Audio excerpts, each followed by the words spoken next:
As a man thinketh, மனிதனின் எண்ணங்கள் புத்தகத்தின் சுருக்கம். As a man thinketh என்பது ஆங்கில எழுத்தாளர் ஜேம்ஸ் ஆலன் எழுதிய புகழ்பெற்ற மற்றும் ஒரு சுய உதவி புத்தகமாகும். இது மனதின் சக்தியை ஆராய்ந்து மனித வாழ்க்கையில் எண்ணங்களின் முக்கியத்துவத்தை விவரிக்கிறது. எண்ணம் போல் வாழ்க்கை அப்படின்னு சொல்லுவாங்க. ஒருத்த மனசு எப்படியோ அந்த மாதிரி தான் அவனுக்கு வாழ்க்கை அமையும். அது எண்ணம் போல் வாழ்க்கை, எண்ணம் போல் தான் வாழ்க்கை. நல்லது நினைச்சா நல்லதே நடக்கும்னு சொல்லுவாங்க. அடுத்தவங்களுக்கு நல்லது நினைச்சா நமக்கு இன்னும் ரொம்ப நல்லது நடக்கும்.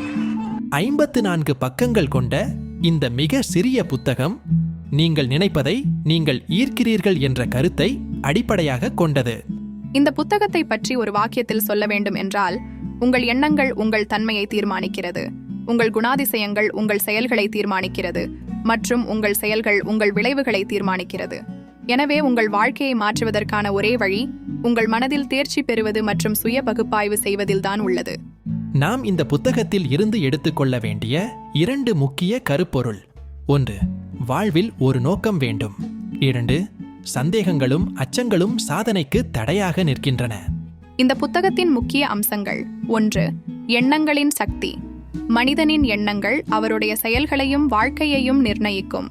நல்ல எண்ணங்கள் நற்காரியங்களையும், தீய எண்ணங்கள் தீய விளைவுகளையும் உருவாக்கும். 2. மன அழுத்தத்தின் விளைவுகள். எண்ணங்களின் அழுத்தம் உடல் மற்றும் மனநலத்தில் பெரிய தாக்கத்தை ஏற்படுத்தும். சாதகமான எண்ணங்கள் சுறுசுறுப்பாகவும் ஆரோக்கியமாகவும் வாழ உதவும். 3. வாழ்க்கை குறிக்கோள்கள். நம் எண்ணங்களை கட்டுப்படுத்துவதன் மூலம் நாம் நம் வாழ்க்கையின் பாதையை மாற்றி நம்முடைய இலக்குகளை அடைய முடியும். மன உறுதி மற்றும் தீவிர முயற்சிகள் வெற்றிக்கு வழிகாட்டும். 4. சுயபரிசோதனை. ஒவ்வொருவரும் தங்கள் எண்ணங்களை சுயபரிசோதனை மூலம் புனிதமாக்கி தங்கள் வாழ்வில் நல்ல மாற்றங்களை ஏற்படுத்த முடியும். எண்ணங்களை நல்ல முறையில் வைத்திருப்பது மிகவும் முக்கியம். இந்த புத்தகத்திலிருந்து நாம் கற்றுக்கொள்ள வேண்டிய பாடம். பாடம் 1. நம் எண்ணத்தின் கூட்டுத்தொகைதான் நாம். ஏனெனில் செயல்கள் எண்ணங்களில் இருந்து முளைத்து அந்த செயல் வடிவங்கள் வெளிப்படுகின்றன. அந்த வடிவங்களின் திரட்சி நமது தன்மையை உருவாக்குகிறது. நம் எண்ணமும் செயலும் நெருங்கிய தொடர்புடையவை. பாடம் 2. நம்மை சிறந்தவராக காட்டிக்கொள்ள வெளிப்புற காரணிகள் மீது நமது தோல்விகளை குற்றம் சாட்டுகிறோம். ஆனால் இது எதிர்கால வெற்றியை தடுக்கிறது. ஏனென்றால் நமது சூழ்நிலைகள் நம் குணாதிசயத்தை வடிவமைக்கும் என்றாலும் அதே வேளையில் நமது குணாதிசயங்கள் நமது சூழ்நிலைகளை வடிவமைக்கின்றன. பாடம் 3. உங்கள் முகத்தில் புன்னகையுடன் இருப்பதே இளமையாக இருப்பதற்கு சிறந்த வழி. எண்ணங்களும் மனப்பாங்குகளும் மனிதர்களின் வயதை நன்றாக பாதிக்கின்றன. இந்த மனோபாவங்கள் ஒருவரின் வெற்றியை இலக்கை நிர்ணயிப்பது போலவே உடல் ஆரோக்கியத்தையும் பாதிக்கலாம். கடந்த கால எண்ணங்கள் அல்லது எதிர்காலத்தை பற்றிய கவலைகளால் நீங்கள் திசை திருப்பப்பட்டால், உங்கள் இலக்குகளில் கவனம் செலுத்துவதற்கும் நன்மை பயக்கும் சிந்தனைகளை பயிற்சி செய்வதற்கும் அதிக நேரத்தை செலவிட முயற்சிக்கவும். பாடம் 4. உங்கள் உள் அமைதியை கண்டறியவும். பாதிக்கப்பட்டவராக கருதும் மனநிலையில் விழக்கூடாது. ஏனென்றால் சூழ்நிலையால் பாதிக்கப்பட்டவராக உணர்ந்தால் நம்மை சிறந்தவராக மாற்றவோ அல்லது உதவி செய்யவோ வேறொருவருக்கு கடினமாக இருக்கும். பாடம் 5. நம் லட்சியங்களுக்கு நாம் உண்மையாக இருக்க வேண்டும். ஏனென்றால் அவை நம்மை ஊக்கத்துடன் வைத்துக் கொள்ள உதவுகின்றன.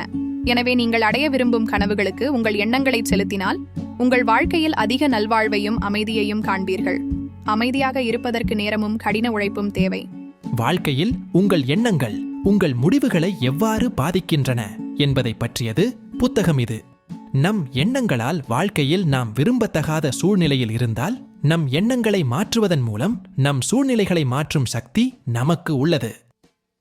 ஏனென்றால் நாம் நம் வாழ்வின் இயக்குனர்கள் மற்றும் நம் எண்ணங்களின் எஜமானர்கள் என்று ஆலன் கூறுகிறார். இன்றளவில் இந்த புத்தகம் மிகவும் முக்கியமானது. ஏனென்றால் ஒவ்வொரு நாளும் நூற்றுக்கணக்கான கெட்ட செய்திகளால் நாம் தொடர்ந்து மனஉளைச்சலுக்கு ஆளாகின்றோம். எனவே நாம் நம் எண்ணங்களின் ஓட்டத்தை உன்னிப்பாக கண்காணிக்க வேண்டும். அவ்வாறு செய்வதன் மூலம் நாம் எந்த செய்திக்கு முக்கியத்துவம் கொடுக்கலாம் என்பதை அறியலாம். இந்த புத்தகம் நம் வாழ்க்கையில் எவ்வாறு எண்ணங்களை சரியாக பயன்படுத்தி வெற்றியை அடையலாம் என்பதற்கு உந்துதல் அளிக்கிறது. மன அமைதி, உடல் நலம் மற்றும் வெற்றிக்கு வழிகாட்டும் ஒரு முக்கியமான கருவியாக இது விளங்குகிறது.